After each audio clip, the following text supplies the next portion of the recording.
On this episode of Where's the Line, me and Joseph talk about the NCAA's recent investigation into Tennessee athletics, and then we talk about Vanderbilt football, baseball, basketball. We talk a lot about NIL, kind of all over the place. But this is episode number 115.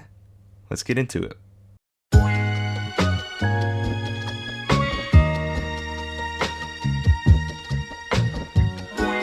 You are now listening to the Where's the Line podcast with Joseph West and Britt Dillard.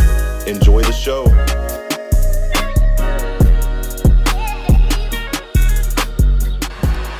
Milton gonna take a shot wide open and just strutting in is Keaton. Joe Milton does it again.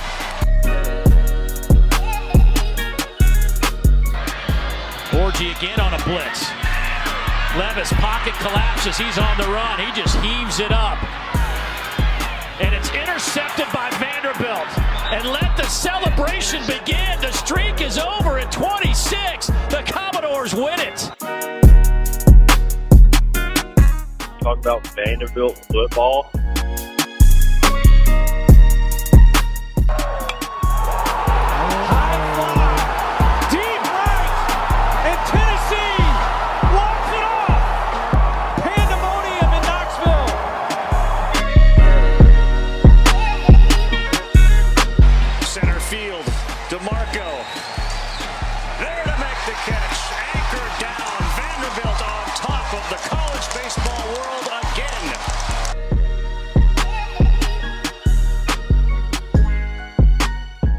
All I gotta say, and you're going to hell. Bye. Another edition of Where's the Line. It is Wednesday, January 31st, episode number 115. I'm Britt Dillard, joined here by Joseph West. How are you today, man? I'm good. I feel like I look short right now. Maybe I don't. I don't know. I'm good, though. How are you? Doing good. I didn't go to work today. Come on. Because I was sick, so yeah, I'm here. I'm supposed to be going to church right now, but I'm not. You know, I'm also supposed to be at church in about 45 minutes. So we're slacking. Although normally I work till 6:30 on Wednesdays, and I hardly ever actually get to go to church. So I really should have went tonight, but we had to record this podcast. That is a terrible excuse to miss church, though, ladies and gentlemen. Let me just say that. So, Britt, speaking of church, verse of the week, let's go. Mr. Dillard, what you got for us? Hit us up with some wisdom, please. Let's go. I will be providing the verse of the week. This week, something that's been on my heart, something I was going to talk about at church tonight. I always the topic at church, I teach a class, and I always talk about what I'm struggling with that week. That's what my lesson is revolved around. So lately, I'm the type of person that if I'm doing something, I know how I want it to be done. And if somebody else tries to interject, I get agitated. Like, I'm a control freak about processes of how I do things in my life. So the verse of the week, God is calling us to submit to his plans for us and not our own. In Proverbs chapter 19 and verse 21, many are the plans in a person's heart, but it is the Lord's purpose that prevails. We are not in control of every single aspect Amen. of our life, of how things go. Amen. And even though we may be stubborn in how we do things, we don't know everything. And we can really learn from how other people operate and giving up control to God. Later on in Proverbs, it says, commit to the Lord whatever you do, and he will establish your plans. And his plans are greater than ours. So that is the verse of the week. And that's an amen right there. Because simply, when you turn your life over to the Lord, and I mean, like, actually let him be the Lord of your life, listen, things ain't always going to be easy. I hate when people say that. But you look at things in a totally different aspect. And that is a complete truth. And like, I'm not saying it makes everything easy or you don't have hard days or you still don't sin, but you just, at the end of the day, when you lay your head on your pillow at night, you just feel better about it. And that's the best way I can put it. So I encourage you to spend time with God. Remember, you can't have a good relationship with God if you spend no time with him. If Britt never talked to Grace, he would not have a good relationship. They would not be engaged right now. You cannot have a good relationship if you don't spend time. So go spend time with God. Maybe turn this podcast off. Go spend some time with God, or finish this podcast if you would like to, and then go spend some time with God. But definitely not putting this podcast over Jesus in all seriousness. Britt laughed. It's not funny, Britt. Shut up. Moving on from the verse of the week. First of all, hope everyone has a blessed week. Someone who may not be off to the best week though. The Tennessee Vols got hit with a NCAA investigation yesterday. I guess mid-afternoon is when I got the news. I would say it was around 1 o'clock or so when I got the first alert about it. A lot's kind of unraveled since then. Kind of what I understand about the investigation is Nico partnered with a some sort of like sports, like I guess like agency in a sense, and they have some sort of connection to UT booster / alumni / whatever, people who donate to NIL. There's that aspect of it. There's also the aspect of Nico got flown in on a private jet to Knoxville, and the boosters paid for it from this agency. They kind of paid them to make it happen. So the money eventually, or I guess originally, came from UT's NIL department. So that's a no-no for those of you that don't know. You cannot do that after 2021. So you have not been able to do that since 2021. Basically, the rule is that you cannot, even though this is total bullcrap, you cannot flash money to a high school kid and say, hey, if you come here, you're going to get $6 million. You're going to get $8 million. And so my problem is with it is that we got these reports a year and a half ago. We got these reports that Nico was getting $8 million a year and a half ago. And I understand that they were like, yeah, but he'd already committed to UT and all that. Bro, listen, he's not going to UT if he doesn't get the $8 million. That's why I just don't understand. I don't understand what the NCAA is doing. I don't. Like, no matter what, like, I hate UT. I hope they get some sanctions. That's just how it is. I hope UT gets some sanctions put on them. They won't. I wish they would. They won't. No. But that's not the point. The point is that the NCAA is a joke. That's the point of what I was trying to get to. NCAA, not good. They're not going to do anything for you. They're not going to do anything really to hurt you anymore. They, at the most, the worst outcome to me in all of this is if the NCAA somehow gets someone to work with them, which I don't really see happening, but if they somehow do, because remind you, the NCAA has no authority. Like, the NCAA cannot come and demand Britt Dillard from Tennessee Athletics to speak with them. They cannot do that. They have no authority anymore for the most part. So I don't know how they're going to get anyone to talk to them or how they'll get any information.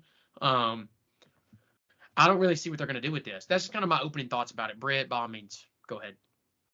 Yeah, there's not going to be anything come out of this negative for Tennessee, I don't think, other than it's just a nuisance to have to deal with this again after you just completed an investigation less than a year ago.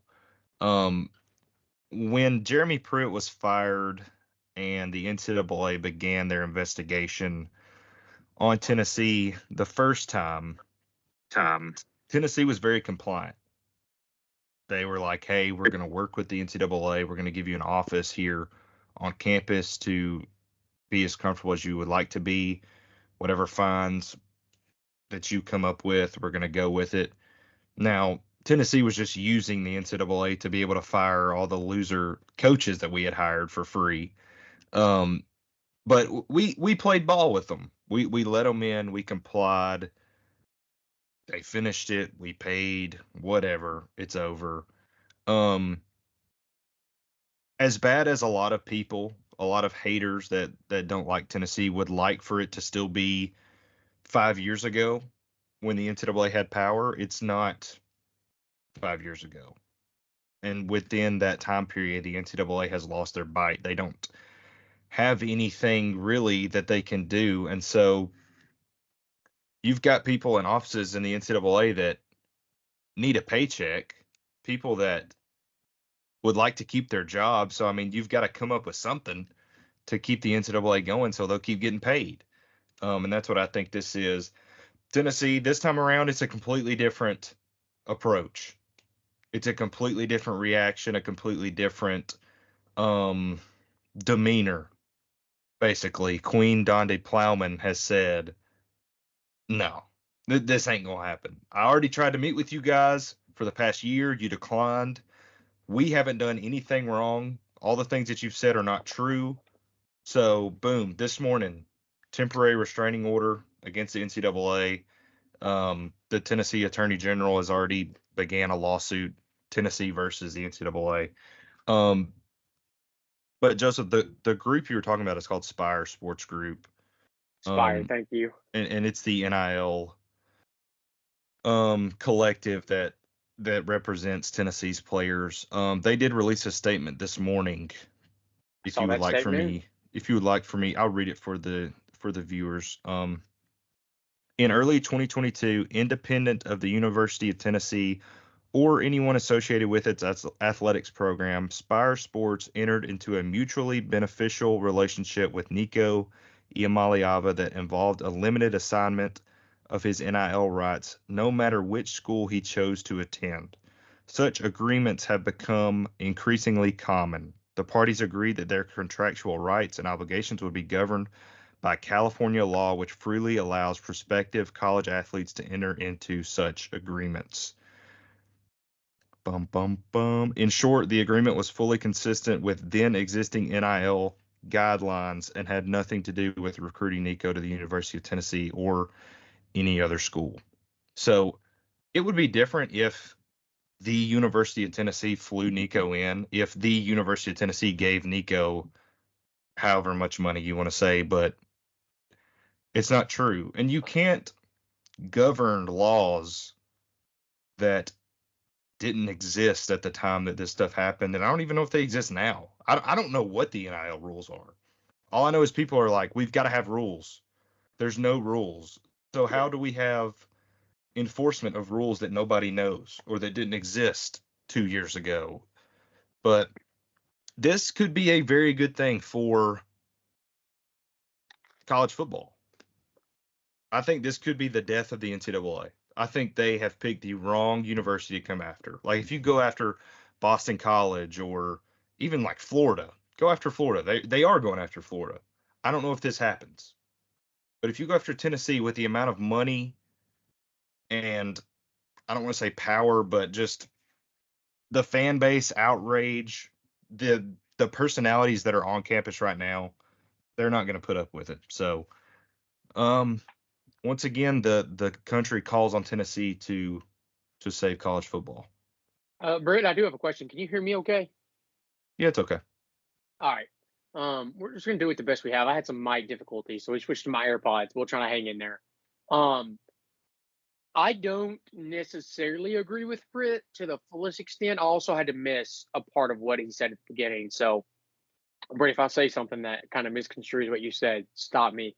But one, I don't think this is the death of the NCAA no matter what. I think they're still going to hang around for a few years, get every last drop of what they can out. Second, what's her last name? I don't want to mispronounce it. Plowman. What Miss Plowman said was basically the beginning of her note or whatever you want to call it, essay, whatever, said that the NCAA rules were not clear and therefore you can't punish student athletes when your rules basically are whack. Like when you don't specify exactly what you expect and don't expect, you can't expect someone to follow the rules, is basically what she said. I tend to agree. I actually agree. It's that you can't have a gray area as a bunch of rules and then be like, okay, well, you were in the gray area, but you were a little bit more toward this side of the gray, so you broke the rules. You're done. I think that's where the NCAA messes up here. But also, though, the agreement that Nico had with Spire Sports, the money 125% came from Tennessee's NIL. It's 110% came from there. You But can't that's change. not. You can't change my mind. That's not where the money came from. So my Yeah, point is it came from that Tennessee fans. It didn't come from the university. Right. It came from the NIL collective, which is not a part of the university. It came from the NIL collective, which is still a no-no, may I remind you. But that doesn't matter. My point is that this is why clear rules have to be intact, is because this continues to happen. Kids in high school that you're not supposed to offer money to continue to get offered money when that is not supposed to happen, unless you're in like a very select place like Missouri, where you can pay kids their senior year of high school. Or you might be able to do that in Cali too. You can do it Yeah, in you one other can. state. Cali, okay, yeah, it's Cali. So Cali and Mizzou are the two schools. If your school is in that state, I'm not talking to you. Your school doesn't apply because you get extra benefits, which is a whole nother problem of NIL. Of like when the NCAA does go away and each state starts making rules, what's going to happen when Tennessee puts, all right, the most money UT can spend is $8 million a year, and Missouri puts theirs at 20, and Tennessee doesn't put in that you can pay kids in high school, but Missouri does. Someone's going to have an unfair advantage somewhere, which is why you have to have a governing body over everybody. You have to have the NCAA. It just has to be ran better. That's like my take on all of this. Is that the NCAA, I like it, and I think it needs to be here. It just needs to be ran more effectively, and not so we're going to go make a point. We're going to go after Harbaugh. He bought a recruit a cheeseburger. You're telling me the worst thing that happened was Harbaugh buying a recruit a cheeseburger? There's no way. Like, there's guaranteed bigger fish to fry. There's guaranteed even bigger fish to fry than this. Now, although Nico was the number 2 quarterback in, I get this to an extent of why they're going after Tennessee and Nico. He was the second highest quarterback in his class. They paid him he's getting paid a lot of money at UT. I get why they're trying to make a point here, but it's just is like you can't pick and choose. You just can't pick and choose who I'm going to go after for breaking the rules and who I'm not. When UT is not alone in this, they're just not. Yeah, it's almost like the NCAA shouldn't be over football anymore. It's like football has gotten too big for the NCAA to deal with. But that's the thing about NIL. All you think about is football. And baseball, basketball, whatever, but think about like all the other sports, the gymnastics, the swimming, the rowing, the bowling, whatever, tennis, golf. Like, it's a big organization. The NCAA, this is what makes me mad about the NCAA. And it's like the government. It's like the government. Okay. We pretend like things don't. We turn a blind eye to certain things happening and focus on something that is not as important. Like, yeah, Jeffrey Epstein had all these powerful people on his island, but look at this other stuff. Yeah, everybody knows that Alabama has cheated for years. But let's investigate Florida. They won what, like 4 games? Let's look at them. Let's look at Tennessee. Let's look at North Carolina. Let's look at Harbaugh and the cheeseburger, not counting the sign stealing. I get that. But the cheeseburger last year was ridiculous. Yeah. Let's look at Georgia. Like, what? Let's look at Georgia. What's Georgia doing? That's what's confusing to me. Hey, I will tell you this. I've read this now on 2 different message boards. Kirby Smart might go down as the greatest football coach in college football history just because of what I read about the kind of program he runs. And there's a good chance it's untrue. Like, don't get me wrong, but you've had lucrative people out of Alabama over the years basically not confirm that they paid some players or got players' cars or anything, but they hinted at it, right? You can pretty much assume, like, I forgot which wide receiver it was for Bama that pulled up to the gas station like something wild, like a brand new, I think at the time it was like a 2019 BMW. Like, bro, Bama 100, someone within Bama bought him that. Okay, just did. Apparently, Kirby and Georgia run a really clean program. I'm interested to see if that's actually true down the road. But Well, and like whatever. I don't care if Derrick Henry is driving around a new car. Like he posted a picture of him driving around a new car. I don't care. Tennessee does it. Obviously, we cheat as much as anybody. But like, if you're gonna pester us, go like let's be fair. you heard the man from Alabama. The only pure thing in sports is Vanderbilt. Vanderbilt don't cheat, and Vanderbilt sucks. Direct quote closed. I hope we start cheating though. That would be cool. And listen, nothing matters if you win a national championship. In 10 years, if they come back and say that national championship does not count, to you as a fan, like I can sit here, if that happens, if let's say Tennessee won the national championship this year, I would look Britt dead in the face and say, it don't count. Y'all cheated. Y'all cheated to get Nico. Don't matter. Y'all are a bunch of cheaters. I don't care. But to Britt Dillard in 10 years, all he's going to think about is watching that national championship game with his girl, with his fiance, or with his dad, or with his friends, or whoever he's with. He's just going to think about that moment. He's going to be like, dude, that was legendary. Who cares if we cheated or not? So it don't matter. They can't take away the memories from you. Cheat if you have to. Win. Simple. Yeah. Do you think Michigan fans care that I jokingly say their championship doesn't count? Like, they don't care. They're national champs. They don't care. Yeah. They have beat Ohio State 3 years in a row, and they're national champs. They don't care about anything except about for the- themselves. What about the coach they hired? Sharon Moore really like to hire there for Michigan. What that does is anytime you promote within, any single time you promote within, this is what's going to happen. You're not going to see what happened with Bama. So a lot of guys aren't going to leave Michigan because you promoted within. You took a guy, they already know the system. They already know That's true. they like him. They already have a relationship with him. That's why the hire is so good. Now, Michigan is not going to be good, though. Even though I say that, like I like them promoting Sharon Moore, that's awesome. They just lost the best defensive coordinator in college football. I mean, and arguably one of the best head coaches in college football. I mean, if not the best. After Saban retired, I don't know who I would call better than Jim Harbaugh outside of Kirby Smart. I would probably put Harbaugh too. So you lost the second best head coach in college football, the best defense coordinator in college football. I don't see how you can overcome that. Michigan still got some dudes. I mean, they got Graham on the line. They've got Will Johnson coming back. They've got Donovan Edwards back. They've got some dudes. But coaching means a lot in college, and I don't think they can replace Harbaugh and Mentor in 1 year. I just don't. But I was just curious.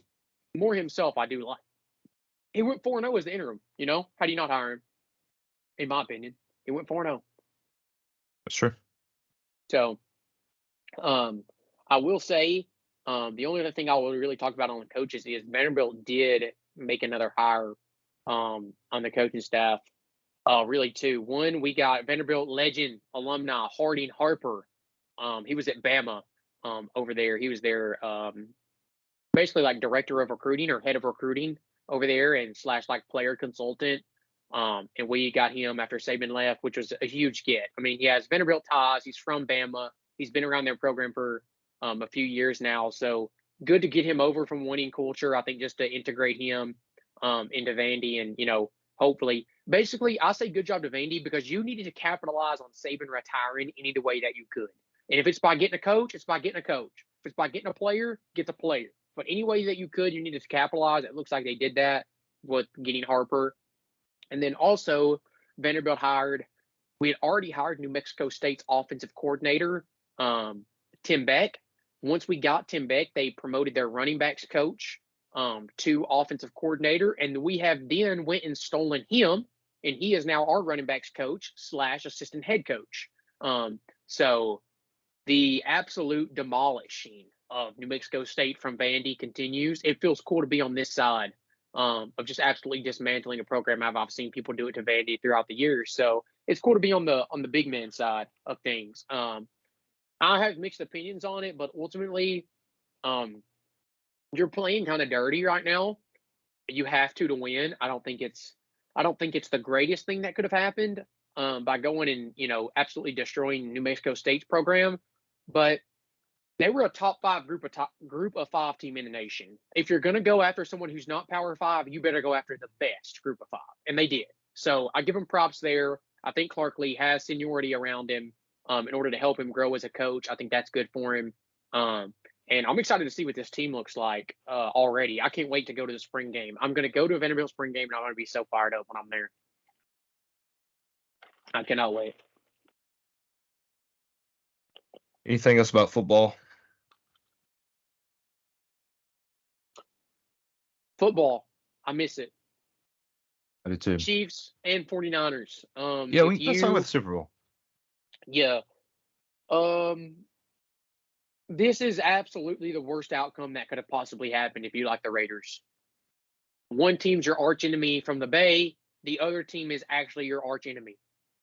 My dad said the other night, and I thought this explained it perfectly for me, that if Tennessee and the Chiefs played each other, that there's no way he could root for either team because he hates them both that much. And I agree wholeheartedly. There's nobody I dislike more than the Chiefs, but I dislike Tennessee as equally as I dislike the Chiefs. Mm. So therefore, I don't care if Raiders fans don't like me for this that are from the Bay. I'll be going for the 49ers. Let's go Niners. Christian McCaffrey, he keeps the white men on the planet. Thank you, CMC. And you're the only person I can really lean on during this time of struggle as the 49ers and Chiefs play each other in the Super Bowl. Yeah, as I'm watching the Chiefs beat Baltimore on Sunday with my in-laws, all big Alabama fans, and they're like, I just hate the Chiefs, man. And instantly in my head, I'm like, why do you hate the Chiefs? They're like, because they keep winning. And I'm like, okay. So you know how it feels. Like does this make sense now why everybody hates Alabama? Yes. Okay. The Chiefs are like Germany, like Hitler and Listen, I hate to say this. We talk about Hitler too much. I hate to say this, but there's nobody that shows up when it matters like Patrick Mahomes does. That man, him and Travis Kelce, when it matters the most, their connection is unreal. And I despise both of them. I don't like either one of them. Especially Travis Kelce, he didn't have the best season. Like a lot of people were saying he was washed or he was distracted by his new girlfriend, and then in the playoffs start. He sucked. He's just an animal. And think about Taylor Swift. You become a fan of a team. They're in the Super Bowl. 1 year, they're in the Super Bowl. Can you imagine that? No, I can never imagine that, actually. I will say this, though. I'm probably going to get some hate for this, but that's okay. Let me preface with this. I do not like Taylor Swift. I don't think Taylor Swift is a great human. We all know I'm a big human guy. What kind of human are you? I don't know if Taylor Swift's that good of a human. For that reason, I don't care for her that much. However, if you're really that mad about them showing her 25 seconds of a 3.5-hour football game, brother, you have lost your mind. Lost it. You've lost it. I don't know what else to tell you. Listen, when they showed her on Christmas where they were playing the Chiefs were playing the Raiders, I was like, get her off here, because I was pissed. They was playing the Raiders. I get it. When the game was over, I wasn't like, you know what really pissed me off, son? What pissed me off was that stupid Taylor Swift on the TV. That's what pissed me off. No, because I'm not an idiot. That's why I didn't say that. I've seen people posting on Facebook about it, and that it almost pisses me off. And I don't even like Taylor Swift. It makes me mad that I have to almost defend her, because I'm like, you're so dumb. You're like, we only care about football. We only want to see the football game. Dude, don't nobody only care about football. When the Super Bowl comes and you're like, hey, turn that commercial up. No, I'm going to mute it and say, no, you only care about football, remember? You didn't want to see that 20 seconds of Taylor Swift. Shut up. Yeah. I agree with you. It doesn't bother me at all. I don't dislike Taylor Swift at all. But like, to all these women, to all these Swifties that are like trying to bask in like the feminine, like, yeah, boys, if you're mad about this, get over it. Yeah, you need to shut up, though. Get over it. I'm like, you're not helping. Yeah, no. That's the part that I hate, is that I have to be on their side. There's a part of me that's on their side, because you're being so dumb that you're almost forcing me to go to the other side of the aisle because I can't agree with you. But then I'll see this idiot like, yeah, Taylor Swift deserves to be on the TV. She's so famous. Taylor Swift's boyfriend. Listen, that man's name is Travis Kelce, and he's one of the greatest tight ends of all time. Okay? Stop disrespecting him by calling him Taylor Swift's boyfriend. That man is a menace on the football field. Okay? Taylor Swift sings. Not near as impressive as getting hit by 300-pound men at running at 18 and 20 miles per hour. Shut up. If you're a Taylor Swift fan, actually, don't even talk to me this week. That's how I feel. Don't even talk to me. Don't even speak.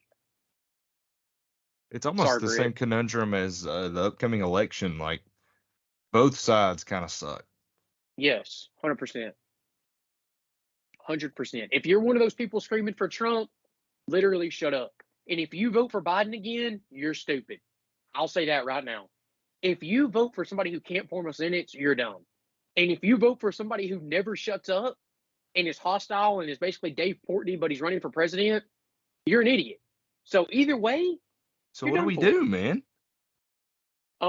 It's gonna be one of the two. I have the same feeling, and I actually have always hated on people saying this, but I'm not going to vote. If that's my two options, I'm not voting. And I've always hated on people for saying that, but that's what it's come to. What if we do like on Search and Destroy, when you get in the group chat or you get on game chat and you're like, nobody kill each other. Everybody just meet in the middle. Nobody votes. Not a single vote is cast. Then what happens? That would never happen because you have these people called yellow dog Democrats and the really old school Republicans who would just be like, man, we got to go to the polls. We got to vote for our boy Biden. We got to vote for our boy Trump. Bunch of weirdos. Man, everybody's just lost their mind. Everybody, they literally have. They just lost their mind.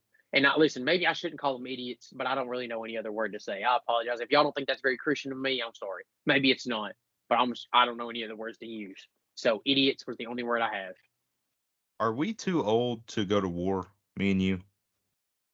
No. I'm not too old to get drafted.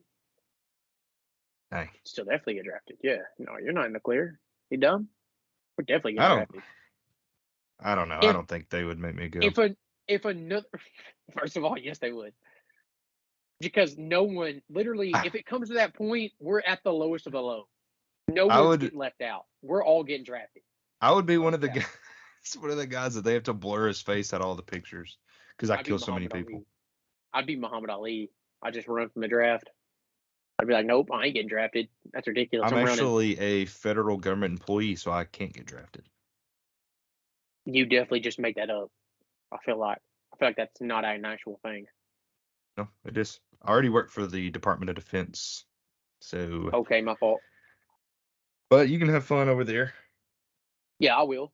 I'll be going crazy. First of all, I'm not killing anybody. That's just crazy. I wouldn't do it. I simply wouldn't. I'd just be like, I'd rather die. I'd rather die than have the guilt on my hands of killing another man. You'd be like Alexander Hamilton. You'd shoot up in there, and they would just shoot you right in the head and kill you. Is that what happened to him? Yeah, he called a duel and then shot straight up in the air, and then Aaron Burr just shot him and killed him. Is that from the play Hamilton? I mean, that's from real life. That actually happened. Oh, okay. Okay, listen, I was going to go ahead and say this in case you didn't pick it up from me just talking. I don't know anything about plays. So, sorry. And I don't know much about Hamilton either. I've always just thought it was a nerd thing. Shout out Sarah, though. I know Sarah likes it. And probably Lily. Yeah. Okay, I've seen Hamilton. Sarah and Lily, though. I love y'all. I did see Hamilton live on Broadway, and it's pretty good. Did you enjoy it? Yeah, I cried. That's crazy. I don't know why I just said that. Yeah, I don't know why you just added yourself on the pod like that. Britt cried watching Hamilton. That's crazy, boys. Everybody take that in real quick. Britt Diller cried while watching Hamilton. We're going to write that down. We're going to keep that one in the books. I'm fine with my masculinity. Yes, as you should be. It's like also, if somebody... I was about to go way off topic, so if you don't want me to, we can just continue. No, cut it right there. We have actual sports to talk about. Tennessee and Vanderbilt played basketball. Oh, yeah. 2 nights ago. What was that? Monday? No, I'm sorry. Saturday night. I apologize. Mm-hmm. It is now Wednesday. That's how fast time has gone by. We played Saturday evening.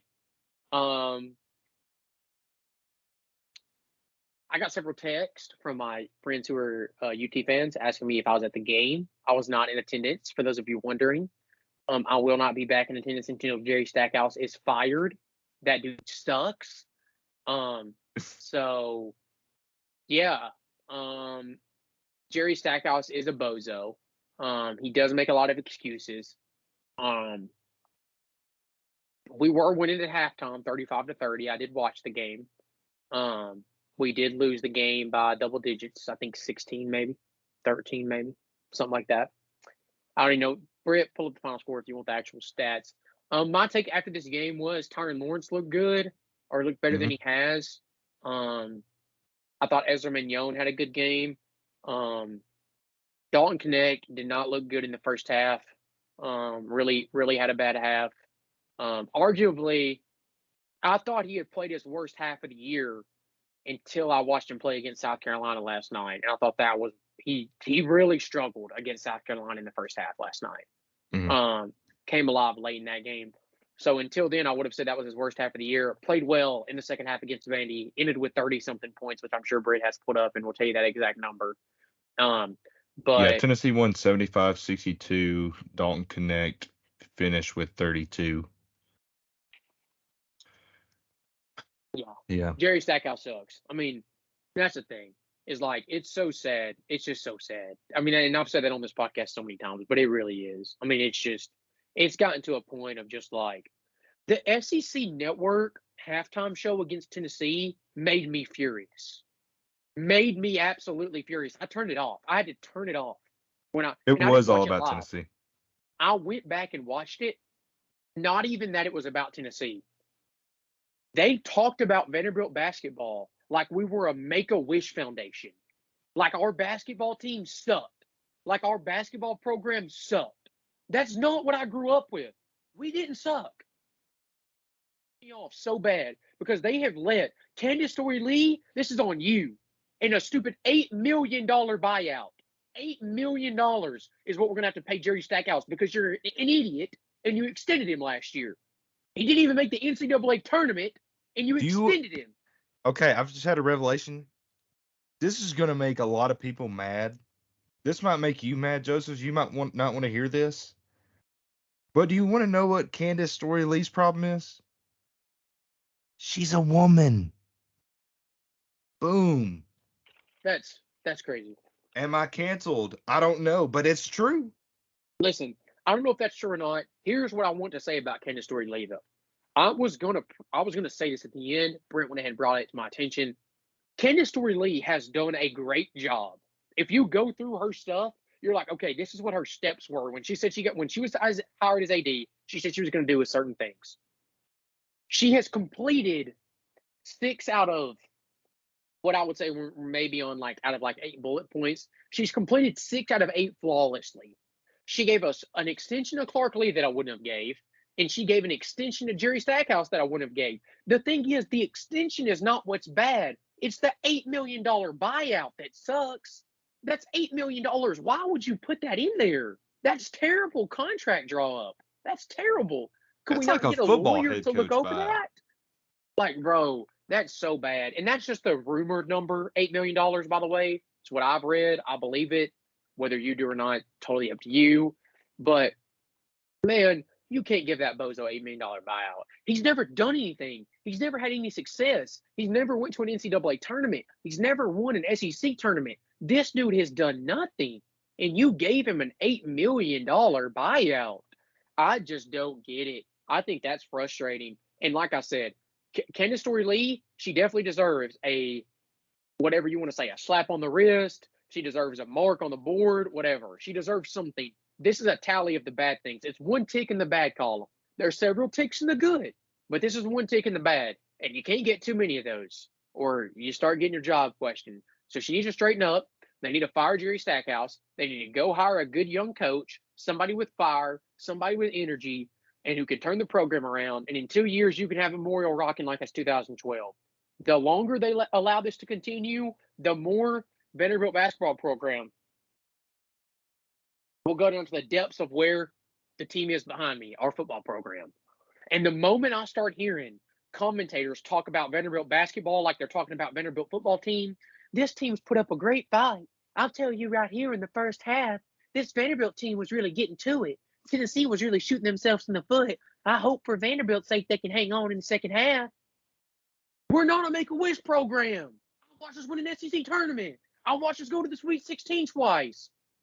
Our program is not all poverty.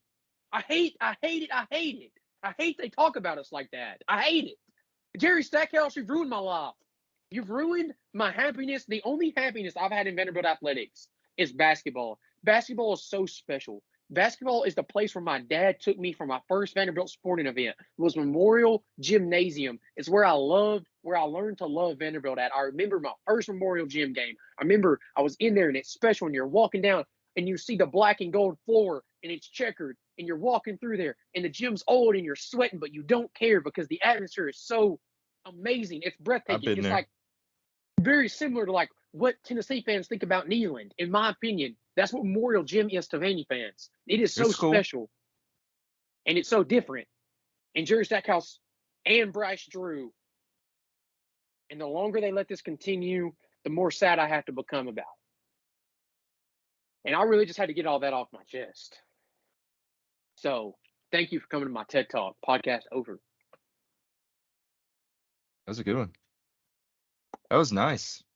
That just like they're literally, I was getting, and another thing is too, that really pissed me off was all of that orange inside of Memorial Gym made me literally sick to my stomach. Like I was about to throw up.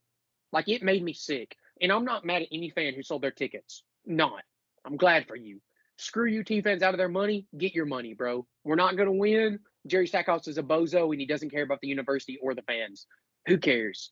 Sell your tickets. But that doesn't mean that I don't think about to the times, like I said, when I was younger, when I got to start driving to Memorial by myself, going to games, and the gym wasn't like that. And the gym was never like that. And now I have to look at it in 70% UT fans like we're at a UT Vanderbilt football game in Nashville. That's sad, okay? It hasn't always been like that. And that's why it's so sad, and that's why I want to cry when I think about our basketball program. Baseball, Tim Corbin, you're here in a week and a half. You're going to come save me, I hope. You're the only hope for Vanderbilt athletics for now, and you have to come save the program. Not a super regional, not anything else, Omaha. Omaha or bust. That's it. That's the expectation at Vanderbilt. Win a national championship. Anything less than that for baseball is a failure. We're Alabama football in baseball. Anything less than national championship is a failure. Go win it. Go win it, Tim. Go win it, Holton. Let's go see it. I want it bad. Please. Y'all got to get out of the regional, man. I don't care. I don't care about no region. We're getting out of Vanderbilt's going to be in Omaha this year. I'll tell you right now. Vanderbilt's going to Omaha. Let's just go ahead and board bet it.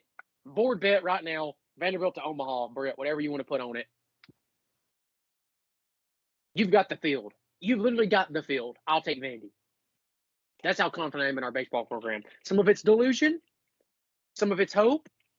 Some of it's some truth. So that I think we're actually going to really have a good baseball team. We'll see. Doesn't matter. Vanderbilt's going to Omaha. And if y'all think I care about Tony Vitello or any of the UT baseball players, I didn't say anything. Think again, Brett, smiling over there. Think I didn't say anything, man. I'm just saying baseball is kind of trending the same way as basketball. Baseball ain't trending down. Making the region is very similar to making the tournament. Like, you gotta make the region. If you're not winning regions, if you're not going to super regionals, you're in bad shape. But we're gonna, like, 2 years, whatever. We haven't been to super regional. No, we did go to the super regional 2 years ago. I can't remember. The last 2 seasons, you have not made it out of regionals. Okay, 3 years ago we went to super regional. So we went 2 years without going to a super regional. That's okay. You're always going to go through a phase, slacking off a little bit. Regardless, you got to get back on track this year. Let's make it to Omaha. Because I mean, with 5 years of Tony Vitello, our expectation is Omaha too. Yeah. Also, though, Vanderbilt did win the SEC championship last year. That does not hold as much weight, but that does still hold a weight. You're still SEC tournament winners. That does mean something. So good job, Tim Corbin. Continue putting championships in Vanderbilt because you're our only hope as of now. Listen, the SEC is so strong in baseball. The SEC has gotten a lot better. Very strong. Thank you, But Tim Corbin. yeah, coming up, that is exciting. Baseball. I don't have anything else. I'm going to baseball games this year, by the way. I've already like looked into buying tickets to like 10 different baseball games early, like all before the end of March. I will be at a lot of baseball games this year. Baseball games, the more I think about it, in the spring and that 70-degree weather with a cold ice Coca-Cola in my hand and a hot dog, just seems like that would hit on a different level right now. I don't know why. And I'm not even a big, huge, let's go to a bunch of baseball games guy, but I will be this year. So let's go. I'm excited. Going to a baseball game with a Coke or a Dr. Pepper Mhm. and a hot dog and a pretzel, Some popcorn, maybe. nachos. Ooh, Yeah. nachos. I'm in. Love some baseball. I like some baseball too. We're gonna get some games at the Hog this year. Even some out of conference games. We'll catch some for sure. I'll make sure Brett Diller's there. I've been to one game at the Hog. Shout out Joshua Bush. Shout out Josh Bush, my boy. Took me to a Vandy, Kentucky game in the freezing rain to watch a baseball remember who game. won? No, I don't. True. That's Do after not. Brett was like 13. Oh no, I had to be younger than that. Oh, okay. Had to be less. like My bad. 9 or 10. Okay. Well, But yeah, that's all we that's got it for me. Thank you guys for listening. We appreciate y'all. Do whatever you want to do, like it or share it or whatever you guys do. All of the Appreciate you above. listening. We do appreciate you listening. You already know what it is. Go Raiders. Anchor down. Fire Jerry Stackhouse. Goodbye. Go Vols. Goodbye.